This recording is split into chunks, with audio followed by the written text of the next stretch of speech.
Departmental accounting. When a business sells different type of goods or carries on several activities under one roof, it is generally split up into a number of departments. So, what is written over here is we are talking about a business organization where not single activity but multiple activities are carried on under a single roof. So it can be different kind of activities like providing different kind of services, or it can be selling of different kinds of products. So we are talking about departmental stores. So under departmental stores we have seen that there are different type of commodities which are available at different floors or different segments of the same shop. So यहाँ पे अलग अलग तरह के product, अलग अलग तरह के सर्विसेज हम लोग प्रोवाइड करते हैं एक ही रूफ के अंदर, एक ही छत के अंदर में. सो यहाँ पे आगे देखते हैं क्या लिखा है. This is generally done to have a smooth and efficient running of a business. A department is generally a physical part of the rest of the business. So यहाँ पे क्या बोला गया है कि ये डिपार्टमेंट को या फिर ये डिपार्टमेंटलाइजेशन जो है, मतलब एक ही बड़े बिजनेस के ये जो छोटे छोटे हम लोग जो पार्ट्स करके रखते हैं, अलग अलग डिपार्टमेंट्स में हम लोग जो डिवाइड करके रखते हैं, ये किया जाता है smooth running of the business के लिए. मतलब बिजनेस किस तरह से स्मूथ रनिंग करे वही अरेंजमेंट करने के लिए जो ओनर है बिजनेस का, जो मैनेजमेंट है बिजनेस का, वो इन्हें डिफरेंट डिपार्टमेंट्स में डिवाइड करता है. क्योंकि ये जो हर एक डिपार्टमेंट है, ये हर एक डिपार्टमेंट अपनी तरह से अपना एक प्रोडक्ट को बेचता है, अपने एक सर्विस को प्रोवाइड करता है. ये जोग्राफिकली अलग अलग एरिया में डिवाइड नहीं किया रहता है, ये एक ही रूफ के अंडर में होता है. It is not separated geographically from the rest of other departments, though treated as separated profit center.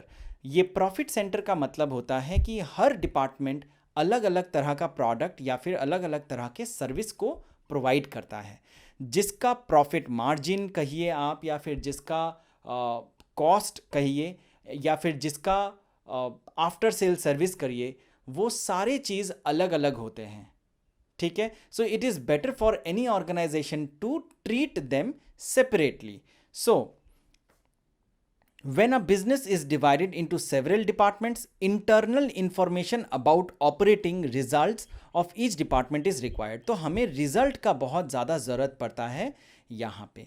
तो यहाँ पे देखिए, ये मैं कुछ एग्जांपल्स यहाँ पे मैंने दिया है कि डिपार्टमेंटल अकाउंटिंग जो है ये बेसिकली किस तरह के ऑर्गेनाइजेशन में अप्लाई होता है. We have visited different kind of mega stores या फिर departmental stores where products like vegetables, products like cold drinks, products like clothing, products like grocery items, all are available under one single roof. So ये इस तरह के जो एक ही roof के under में अलग अलग तरह के ये प्रोडक्ट्स जो अवेलेबल होते हैं, ये बहुत ही कंफर्ट वाली बात होती है. प्लस इसका स्केल ऑफ ऑपरेशन भी बहुत बड़ा होता है. Some departmental stores are so big that we need to have motorised vehicle to move from one corner to another corner. मतलब हमें अंदर में गाड़ियाँ चाहिए होती हैं एक लोकेशन से दूसरे लोकेशन में जाने के लिए. वो डिपार्टमेंटल स्टोर्स इतनी बड़ी होती हैं. I can give you an example like metro cash and carry, या फिर हम लोग जो ये मैं छोटे छोटे जो डिपार्टमेंटल स्टोर्स हैं उसमें एग्जांपल्स मैं बिग बाज़ार का आपको ले सकता हूँ. हाँ, क्या आपके लिए स्पेंसर्स के जो एग्जांपल्स हैं वो हैं डिपार्टमेंटल स्टोर्स का बहुत अच्छा example. Then there are different stores, छोटी स्टोर्स भी हो सकते हैं जहाँ पे मल्टीपल अलग अलग तरह के प्रोडक्ट्स अवेलेबल होते हैं एक ही रूफ के अंडर में. सो यहाँ पे हम लोग देखते हैं कि अलग अलग काफ़ी बार ये होता है कि ये जो डिपार्टमेंट्स हैं, ये जो डिपार्टमेंटल स्टोर्स हैं, इनका जो एग्ज़िट होता है वो एक ही तरह के कैश काउंटर से होके गुज़रता है. ठीक है. और वो कैश काउंटर हिसाब रखता है कि जो प्रोडक्ट है वो किस किस डिपार्टमेंट से होके आया हुआ है. आई मीन फॉर एग्जांपल, आप अगर एक डिपार्टमेंटल स्टोर से क्लोथिंग खरीदते हैं, ठीक है, या फिर उसी दिन जिस दिन आप क्लोथिंग खरीदे उसी शॉप से या फिर उसी डिपार्टमेंटल स्टोर से आपने चावल भी खरीदा, दाल भी खरीदा, चिप्स भी खरीदा, एंड आपको एक तवा चाहिए था, आपने कुकवेयर स्टोर में गए आप, और वहाँ से आपने इंडक्शन कुकर ख़रीदा, आपने और भी बहुत सारे आइटम्स खरीदे। ठीक है, आपको फुटबॉल भी चाहिए था, आपने फुटबॉल खरीदा, आपको नोटबुक चाहिए था, आपने नोटबुक खरीदा। तो there are different items that you bought from different departments. ठीक है, जैसे नोटबुक आ जाता है आपका स्टेशनरी डिपार्टमेंट में, कुकवेयर के जो आइटम्स है वो कुकरी या फिर क्रॉकरी के डिपार्टमेंट से आ गया। आपको सपोज मोबाइल फ़ोन चाहिए था, इलेक्ट्रॉनिक डिपार्टमेंट से आपने वो मोबाइल फ़ोन भी ख़रीद लिया। आपको चावल दाल चाहिए था, आपने वो फूड जो डिपार्टमेंट है, ग्रॉसरी डिपार्टमेंट है, वहाँ से ख़रीद लिया। जो क्लोथिंग डिपार्टमेंट है वहाँ से आपने कपड़े ख़रीद लिए। तो ये अलग अलग डिपार्टमेंट से आपने सामान खरीदा, और हमें पता है कि ये अलग अलग डिपार्टमेंट के जो सामान है ये अलग अलग प्रॉफिट मार्जिन जो हैं ये कैरी करते हैं, and these profit margins are highly affecting the overall performance of the organisation. Some departments may have high rate of profit margin and some may have lower rate of profit margin. मतलब मैं ये तो नहीं कह सकता कि जो कपड़ा बेच के आप जितना कमाते हैं उतना ही पैसा आप खाना बेच के कमाएंगे, या फिर उतना ही पैसा आप इलेक्ट्रॉनिक डिपार्टमेंट से कमाएंगे. So profit margin of in every department is different. Profit margin of every department is different. Some departments give more profit margin, some give lesser amount of profit. Let us see what are the objectives of departmental accounting. The very first one is to have comparison of the results of a particular department with previous year and also with other departments of the same concern. See, हम अगर departmental account maintain कर रहे हैं, departmental accounting में हमें करना क्या पड़ता है, we have to write down each and every accounting information, financial transactions. ठीक है, which gives us a clear picture of the performance of the department individually and the entire organisation as a whole. मतलब अगर आप big बाज़ार चलाते हैं या फिर स्पेंसर्स डिपार्टमेंट चलाते हैं तो वहाँ से हमें पता चलता है कि जो डिपार्टमेंटल अकाउंटिंग आप बनाए हैं वहाँ से पता चलेगा कि जो क्लोथिंग डिपार्टमेंट है उसने कितना प्रॉफिट कमाया, उसका कितना टर्नओवर है, और जो फूड डिपार्टमेंट है उसका कितना टर्नओवर है. We can compare the turnover of each and every department, and ये कंपैरिजन हम लोग फर्म टू फर्म भी कर सकते हैं. मतलब बिग बाज़ार अपना सेल को कंपेयर कर सकता है स्पेंसर्स हाइपर मार्केट के साथ. ठीक है, which gives them a competitive advantage या फिर डिसएडवांटेज कि जो ऑर्गेनाइजेशन है वो कितना इफेक्टिवली ऑपरेट कर रहा है. ठीक है, सो नेक्स्ट पॉइंट में आते हैं. To help the proprietor in formulating policy to expand the business on proper lines so as to utilize the profits of the concern. Sometimes what happens, the business of departmental stores flourish very well. So in that case, if they have proper accounting details, the owner or management of the departmental store can have a proper decision making process which can help them to expand their business. मतलब कि एक पहले के दिनों में we didn't know कि big बाज़ार जैसे बड़े बड़े स्टोर्स भी इंडिया में कभी आएंगे. वी न्यू कि अब्रॉड में वॉलमार्ट जो हैं वो बहुत बड़े स्टोर हैं, वहाँ पे अगर आप जाएं तो हर तरह के प्रोडक्ट एक ही रूफ के अंडर में हमें मिल जाएंगे. लेकिन इंडिया में दैट काइंड ऑफ फैसिलिटी और that kind of shops were not available. India में later on when they introduced by future group जो कि बिग बाज़ार है या फिर सेंट्रल आप कहिए, ये जब इंडिया में आए तब हमें पता चला कि डिपार्टमेंटल अकाउंटिंग के एडवांटेजेस क्या हैं. तो पहले ये जो बड़े बड़े ऑर्गेनाइजेशंस हैं they have started with single stores in very big cities. For example Mumbai में, कलकत्ता में, बैंगलोर में, जो बड़े बड़े सिटीज़ हैं जो जहाँ पे ज़्यादा कंज्यूमर्स रहते हैं, जहाँ पे हाई इनकम के लोग ज़्यादा रहते हैं, वहाँ पे ये स्टोर्स को पहले खोला गया. And they have experimented that कि यहाँ पे लोग उन्हें ये प्रोडक्ट्स को कितना ज़्यादा खरीदते हैं. मतलब एक ही रूफ के अंडर से लोग कितने वैरायटी के सामान खरीद सकते हैं. पहले हमें आदत नहीं थी कि अगर हम चावल दाल खरीदने जाएंगे तो हम ग्रॉसरी शॉप में जाएंगे, किराने की दुकान में जाएंगे. Now if we want to buy चावल दाल और हमें टी शर्ट्स की भी ज़रूरत है तो वी कैन गो मॉल में जा सकते हैं हम लोग, एंड मॉल में जाके we can buy these products together. ठीक है। सो ये फैसिलिटी आज के दिन में हमें अवेलेबल है। एंड ओनर्स को क्या होता है, जो मैनेजमेंट है, they can have a clear view that कि they can also improve and expand their business. उन्हें भी पता चलता है कि what kind of services customers are craving, customers को किस तरह के सर्विसेज चाहिए, ठीक है। एंड वो कस्टमर्स को वो सर्विस प्रोवाइड करने के लिए ज़्यादा एम्प्लॉयज़, अपने technical improvement and other kind of facility वो लोग देना शुरू करते हैं, ठीक है, which ultimately help them improve the overall business functionality. और ये फंक्शनैलिटी बढ़ने के वजह से वो लोग बिजनेस को एक्सपैंड करने में सुविधा होता है, और वो एक्सपेंशन के वजह से जो लोग हैं वो लोग ज़्यादा से ज़्यादा इसी तरह के स्टोर से सामान खरीदते हैं। नेक्स्ट पॉइंट में आते हैं, to allow departmental managers commission on the basis of profit of their departments.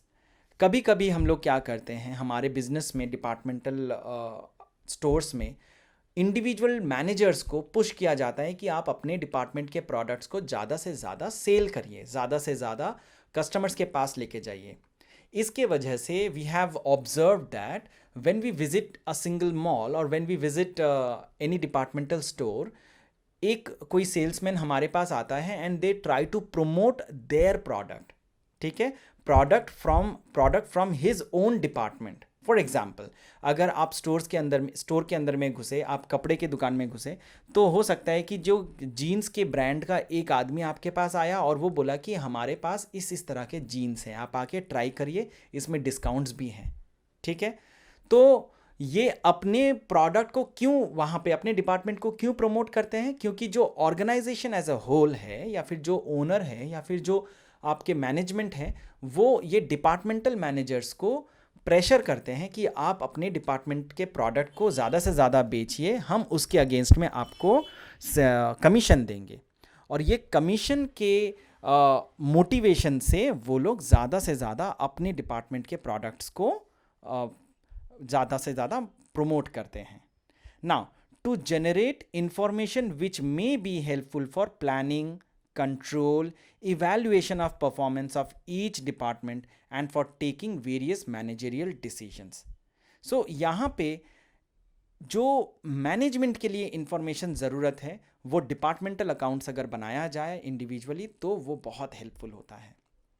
हमें ये इंफॉर्मेशन प्रोवाइड करता है कि आगे किस तरह से डिपार्टमेंटल स्टोर को हम प्लान करें कि हमारा ये बिज़नेस और ग्रो करे, किस तरह से कंट्रोल करें, हमारे डिपार्टमेंट में जो वेस्टेज हो रहा है, हमारे डिपार्टमेंट में जिस तरह के प्रोडक्ट्स ज़्यादा नहीं बिक रहे हैं, उन्हें किस तरह से ज़्यादा बेचा जाए, जो स्लो मूविंग ऑब्जेक्ट्स हैं उसे किस तरह से हम लोग ज़्यादा से ज़्यादा बेच सकें, हमारा जो परफॉर्मेंस है उसे किस तरह से इवैल्यूएट किया जाए, किस तरह से कंपेयर किया जाए। तो all these informations are available only when we follow departmental accounts on a proper manner. Advantages of departmental accounting. The very first advantage of departmental accounting is the profitability of each department may help the management for taking decision whether to drop a department or add a new one. If we have a proper information about each and every department regarding their turnover, regarding their expenditure, regarding their manpower ability, regarding the technicality that we have, regarding the availability of the product, regarding all the after sales service that we are supposed to provide, ये सारे information help us to take a proper decision कि ये department को continue करना है या फिर एक नए डिपार्टमेंट को ऐड करें, ठीक है। अगर डिपार्टमेंट को कंटिन्यू नहीं करना है तो वो डिपार्टमेंट को बंद कर दिया जाता है। हो जाता है बहुत सारे डिपार्टमेंट में बहुत सारे डिपार्टमेंटल स्टोर में एक सिंगल डिपार्टमेंट जो है वो बहुत स्लो मूविंग है, वहाँ पे प्रोडक्ट्स नहीं मूव कर रहे हैं, प्रोडक्ट्स नहीं सेल हो पा रहे हैं, कस्टमर्स वहाँ पे अप्रोच नहीं कर पाते हैं या फिर वो नहीं खरीदना चाहते हैं। सो ऐसे डिपार्टमेंट्स को ऑर्गेनाइजेशन क्या करता है, वो जगह को वो बंद कर देते हैं और उसी जगह में नए डिपार्टमेंट्स को खोला जाता है जिससे उनका बिजनेस और ज़्यादा फ्लरिश करे। सेकेंड एडवांटेज हम लोग देखते हैं, the growth potential of a department can be evaluated by having comparison with the other departments. ठीक है, यहाँ पे क्या पता चल रहा है कि हर डिपार्टमेंट का एक ग्रोथ होता है। ठीक है, और वो ग्रोथ पोटेंशियल कितना है, how much each and every departments are growing over the year, that information is available only when you are maintaining departmental accounting. So departmental accounting का मतलब यहाँ पे क्या है कि आप हर एक डिपार्टमेंट का अलग अलग एक्सपेंडिचर, अलग अलग सेल्स, सब कुछ सेपरेटली मेंटेन कर रहे हैं, उसे हम डिपार्टमेंटल अकाउंटिंग कहते हैं। सो डिपार्टमेंटल अकाउंटिंग अगर आप अलग अलग मेंटेन करते हैं तो आपको बहुत सारे क्लियर पिक्चर अवेलेबल हो जाते हैं, which helps you evaluate the performance, which helps you take proper managerial decisions. Next देखते हैं, the users of accounting information can be provided more detailed information like shareholders, creditors, etcetera. We know that there are many important people or many important organizations which are attached with departmental businesses, and all those organizations or all those people who are associated with the company, they need solid information about the operations of the company, and all those informations are provided to those people only when the company is having those details। मतलब मैं कहना चाहता हूँ यहाँ पे कि अगर आपके पास वो इंफॉर्मेशन है तभी आप इन सारे लोगों को वो ज़रूरी इंफॉर्मेशन प्रोवाइड कर सकते हैं। तो अगर आप इंफॉर्मेशन के तौर पे डिपार्टमेंटल अकाउंटिंग का जो डिटेल्स है वो अगर इन शेयर होल्डर्स को, क्रेडिटर्स को या फिर गवर्नमेंट को प्रोवाइड करते हैं तो उनका जो क्वेरी है, जो भी क्वेश्चंस होता है बिजनेस के ऊपर, वो सारे क्वेश्चंस तभी आंसर हो जाते हैं। मतलब है कि अगर आप एक बहुत बड़ा डिपार्टमेंटल स्टोर चला रहे हैं और वो departmental store over the year कुछ कभी प्रॉफिट करता है, कभी लॉस करता है, तो ये प्रॉफिट या लॉस, ये जो फ्लक्चुएशन है, इसके पीछे कौन सा इंडिविजुअल डिपार्टमेंट रिस्पॉन्सिबल है, वो इन्फॉर्मेशन हमें मिल जाता है अगर डिपार्टमेंटल अकाउंट्स का इंफॉर्मेशन प्रोवाइड किया जाए तो। नेक्स्ट देखते हैं, the departmental managers and staff can be suitably rewarded on the basis of departmental results. Now each and every departmental managers have different pressures or different targets। ठीक है, सो हर एक departmental manager को जो टारगेट दिया जाता है, अगर वो टारगेट फुलफिल करते हैं वो, तो फिर उन्हें इंसेंटिवाइज किया जाता है, मतलब उन्हें इंसेंटिव दिया जाता है, कमीशन दिया जाता है, which further motivates them to more proficiently. मतलब अगर आप मैनेजर्स को मोटिवेट करते हैं, कमीशन दे के मोटिवेट करते हैं, ज़्यादा से ज़्यादा उनको इंसेंटिव दे के, तो वो मोटिवेट होते हैं काम करने के लिए, जिससे ये डिपार्टमेंट्स के सेल्स बढ़ते हैं। तो ऑर्गेनाइजेशन को ये हेल्प होता है, अगर आप डिपार्टमेंटल अकाउंट प्रिपेयर कर रहे हैं तो आपको वो क्लियर पिक्चर मिलता है कि कौन सा डिपार्टमेंट कितना अच्छा परफॉर्म कर रहा है, और वो परफॉर्मेंस के बेसिस पे जो डिपार्टमेंटल मैनेजर्स हैं उन्हें इंसेंटिवाइज किया जाता है। नेक्स्ट देखते हैं यहाँ पे, it helps the management to determine the justification of proper use of capital invested in each department. Now running departmental stores require huge amount of investment. These are not simple shops, these are not simple grocery shops. These stores require huge amount of investments in the form of money, in the form of people, in the form of big places, in the form of electricity, in the form of huge infrastructural developments. So all these investments are to be properly justified. अगर ये investment आप justify नहीं कर सकते हैं तो फिर आपको ये डिपार्टमेंटल बिजनेस जो है उसे बंद करना पड़ सकता है। सो ये डिपार्टमेंटल अकाउंटिंग का इंफॉर्मेशन आपके पास होने के वजह से आप ये डिसीजन प्रॉपरली ले सकते हैं कि जो कैपिटल इन्वेस्टमेंट किया हुआ है आपके बिजनेस में, वो कैपिटल इन्वेस्टमेंट कितनी अच्छी तरह से जस्टिफाई किया जा रहा है। नाउ नेक्स्ट हम लोग देखते हैं डिपार्टमेंटल एक्सपेंसेस। डिपार्टमेंटल एक्सपेंस के दो कैटेगरी हैं, दो तरह के डिपार्टमेंटल एक्सपेंस होते हैं। एक तो है, सबसे पहला आता है हम लोग डायरेक्ट एक्सपेंस में।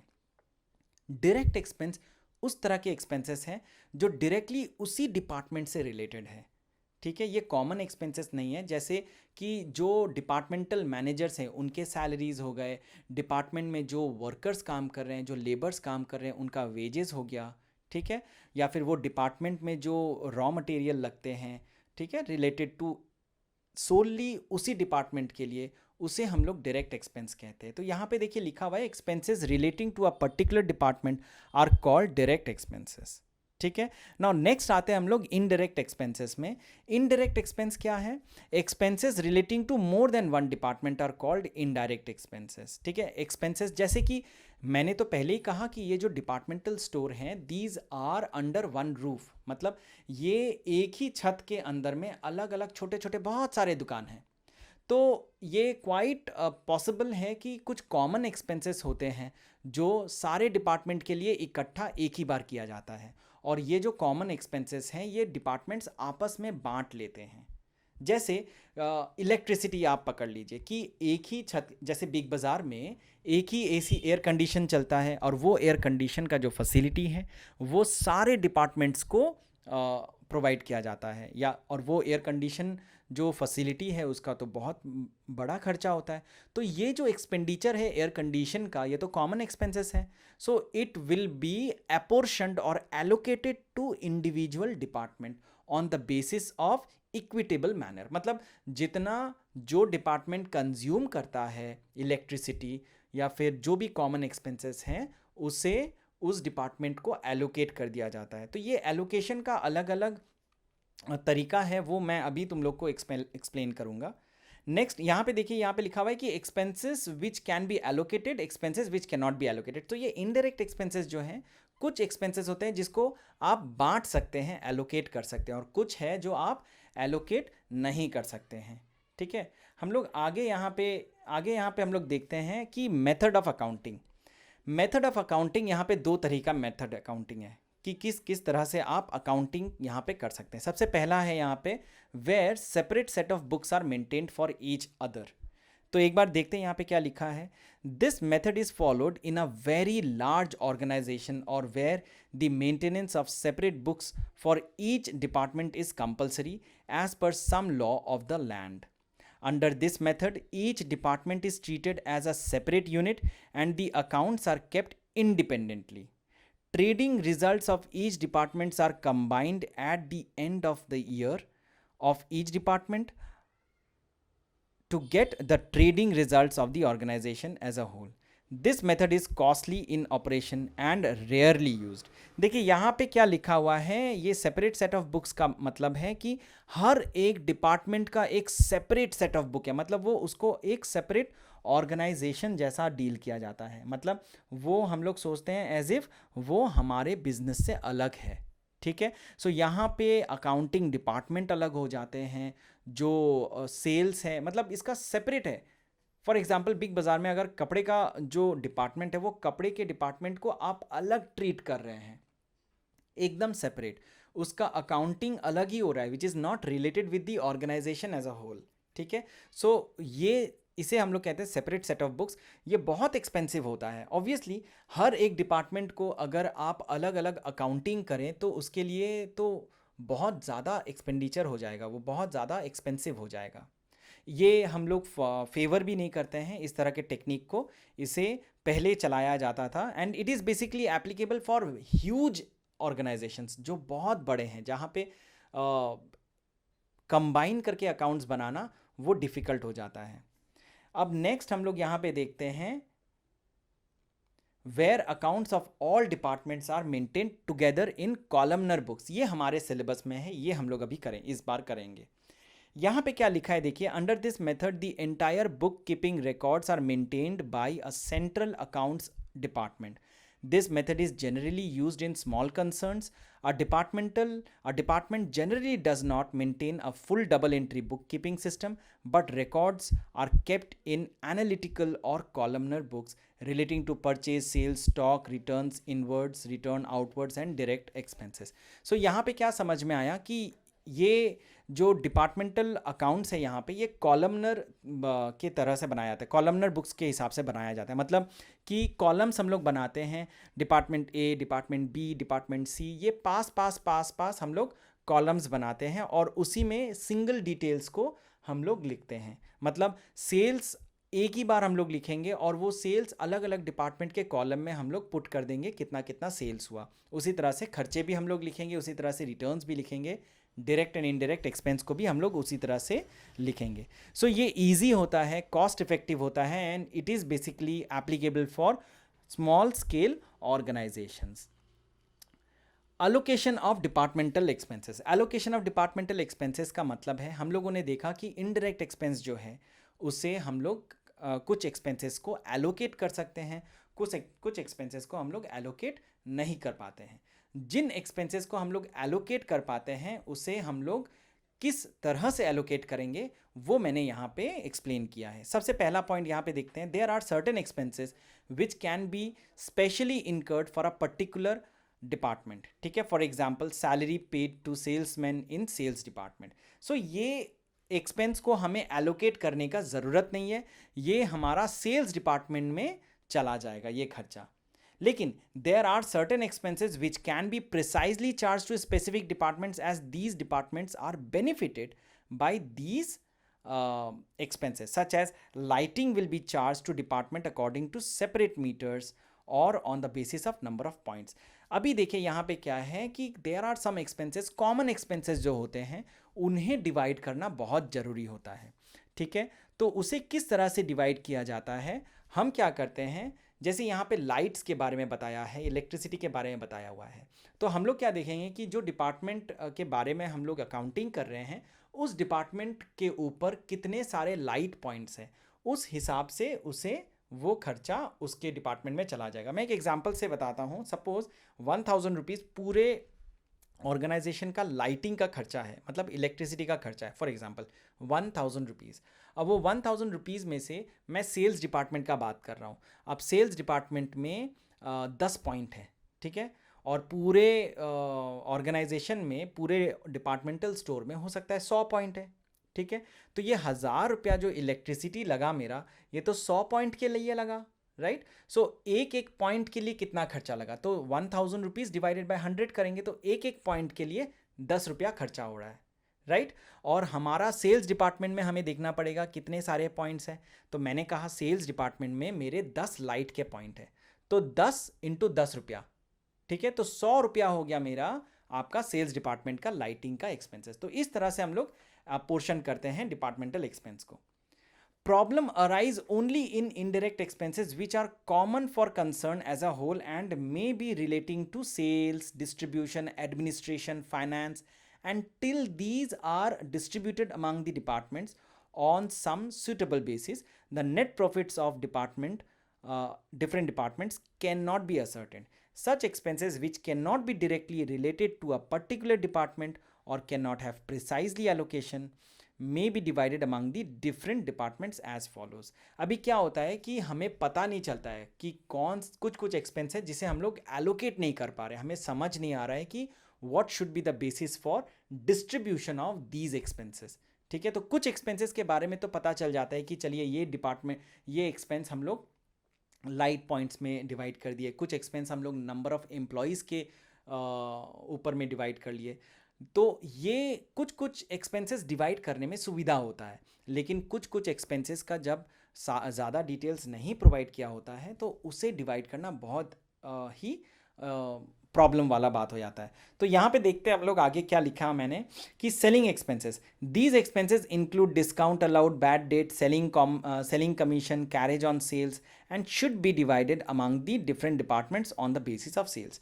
तो यहाँ पे बताया हुआ है कि सेलिंग एक्सपेंसेस जो है वो सेलिंग एक्सपेंसेस में बहुत तरह के एक्सपेंसेस होते हैं। उसमें बैड डेट हो सकता है, उसमें कमीशन हो सकता है, उसमें कैरेज ऑन सेल्स हो सकता है, उसमें और भी बहुत तरह के जो सेल से रिलेटेड खर्चे हैं।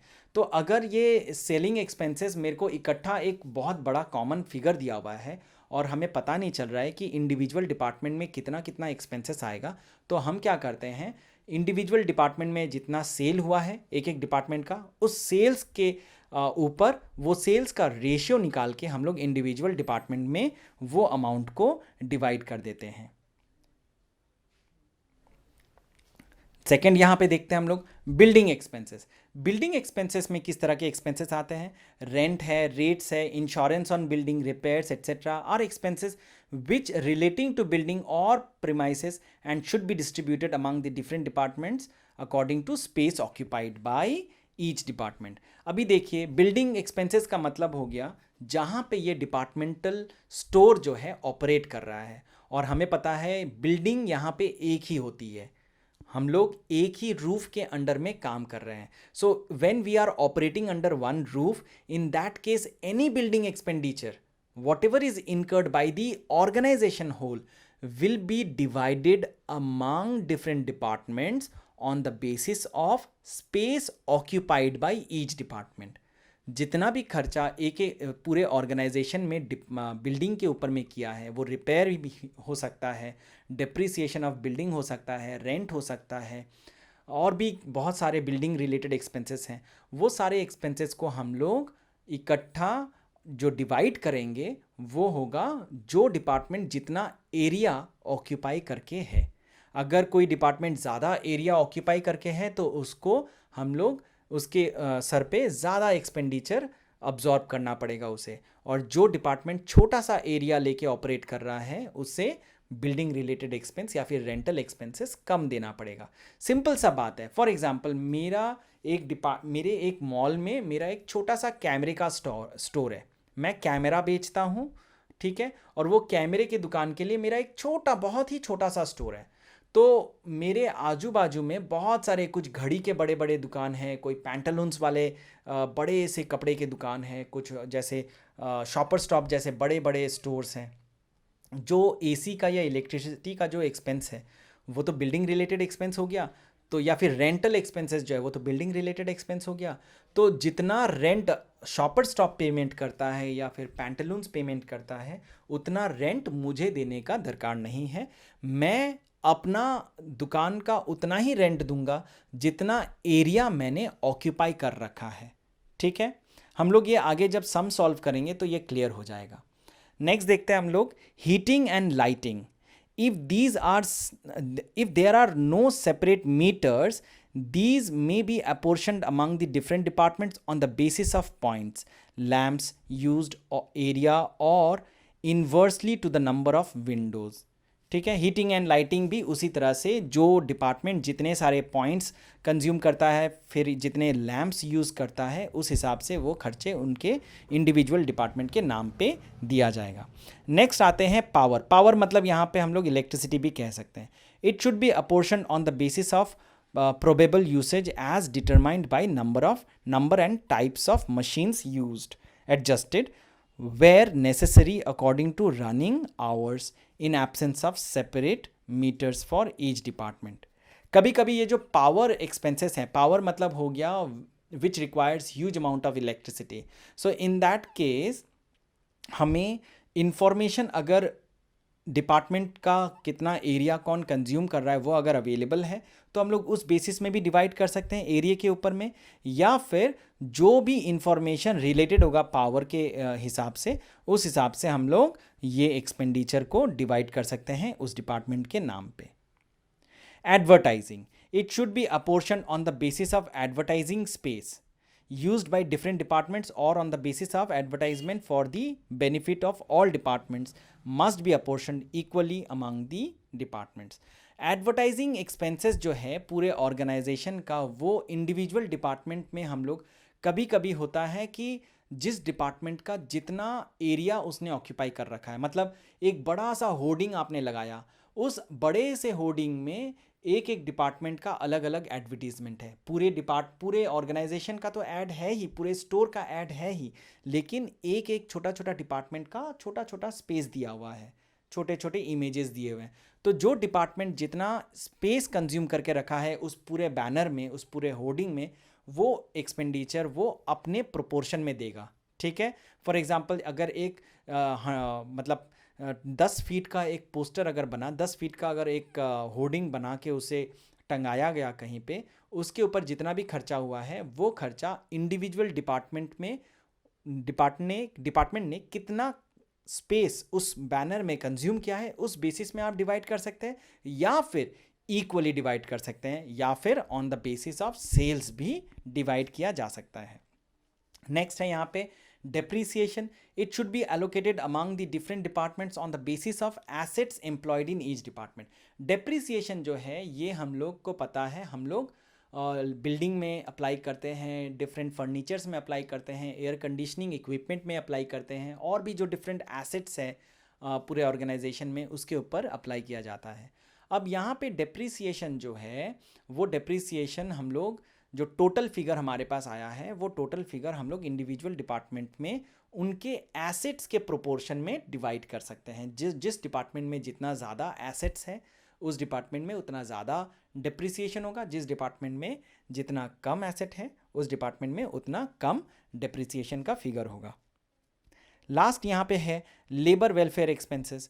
These should be apportioned among the different departments on the basis of number of employees working in each department. देखिए लेबर वेलफेयर एक्सपेंसेस का मतलब हो गया सैलरीज हो गया, वेजेस हो गया, या फिर आप पकड़ लीजिए कि जो कैंटीन एक्सपेंसेस हो गए, या फिर जो क्लब एक्सपेंसेस हो गए, जिम एक्सपेंसेस हो गए। तो ये एक्सपेंडिचर्स जो हैं ये ऑर्गेनाइजेशन का एक्सपेंडिचर इंडिविजुअल डिपार्टमेंट में हम लोग नंबर ऑफ़ एम्प्लॉयज़ के हिसाब से के रेशियो में डिवाइड कर देते हैं। मतलब एक एक डिपार्टमेंट में जितने एम्प्लॉयज़ काम कर रहे हैं उस हिसाब से वो उन डिपार्टमेंट में अपोर्शन किया जाता है। जिस डिपार्टमेंट में ज़्यादा लोग काम कर रहे हैं तो वेलफेयर एक्सपेंसेस उस डिपार्टमेंट में ज़्यादा होगा, जिस डिपार्टमेंट में कम लोग काम कर रहे हैं उस डिपार्टमेंट में वेलफेयर एक्सपेंसेस कम अपोर्शन किया जाएगा। यहाँ पे मैंने एक टेबल बनाया है। ये टेबल से अगर आप एक बार देखें तो हमें एक छोटा सा पिक्चर मिल जाता है कि जो एक्सपेंसेस, जो अनएलोकेटेड एक्सपेंसेस है जिसे हमें एलोकेट करने का दरकार है, उसे किस तरह से हम लोग एलोकेट कर सकते हैं। So following table shows the proper basis for apportionment of some important expenses among various departments. So यहाँ पे एक्सपेंसेस और बेसिस दिया हुआ है। सबसे पहला यहाँ पे देखिए लाइटिंग जो है वो लाइट पॉइंट्स पे डिवाइड होगा, मतलब जिस डिपार्टमेंट में जितने ज़्यादा लाइट पॉइंट्स हैं उस डिपार्टमेंट में उस हिसाब से एक्सपेंसेस अपोर्शन किया जाएगा। Then insurance on stock, average stock carried, group insurance premium, direct wages, power, horse power और hours worked, horse power multiplied by hours worked. Now insurance on plant and machinery, value of plant and machinery, carriage inwards, purchase of each department. तो यहाँ पे हमें पता चल रहा है कि ये जो एक्सपेंसेस हैं ये किस बेसिस पे हम लोग डिवाइड कर सकते हैं, लेकिन हमेशा यही अप्लाई नहीं भी हो सकता है। इंफॉर्मेशन का अगर हमें अवेलेबिलिटी नहीं होता है क्वेश्चन में तो हमें फाइंड करना पड़ता है नेक्स्ट ऑल्टरनेटिव क्या है जिस हिसाब से हम लोग एक्सपेंडिचर को डिवाइड कर सकते हैं। ये सारे फर्स्ट ऑप्शंस हैं जिस हिसाब से हम लोग एक्सपेंसेस को इंडिविजुअल डिपार्टमेंट में अपोर्शन करेंगे।